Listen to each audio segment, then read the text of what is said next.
wabarakatuh. Perkenalkan, saya Saro, guru Bahasa Indonesia di SMA Negeri 1 Cipanas, Kabupaten Lebak, Provinsi Banten. Pada kesempatan ini, saya akan berbagi praktik baik tentang penerapan pembelajaran berdiferensiasi dengan metode Gallery Walk dalam mata pelajaran Bahasa Indonesia untuk materi teks biografi.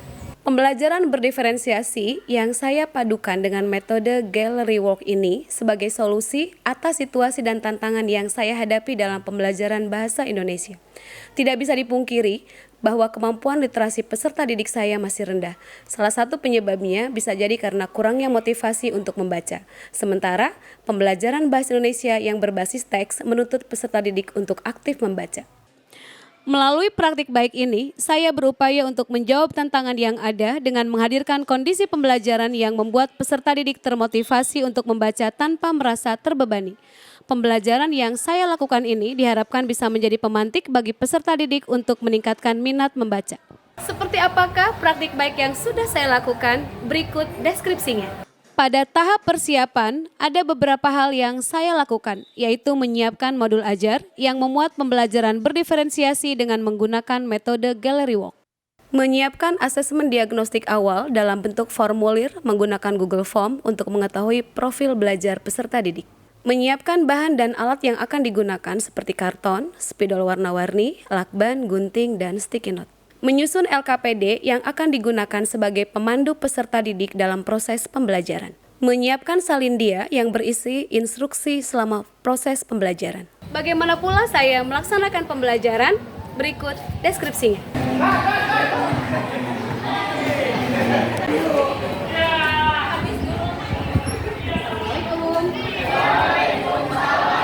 Assalamualaikum warahmatullahi wabarakatuh.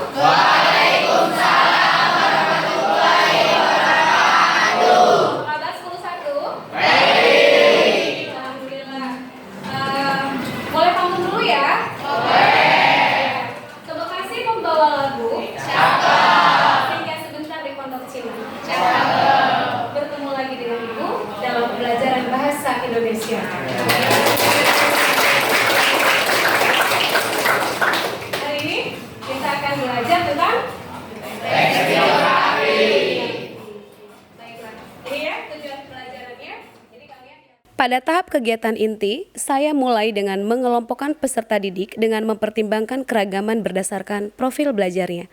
Pengelompokan ini dimaksudkan agar setiap kelompok bisa berkolaborasi secara aktif.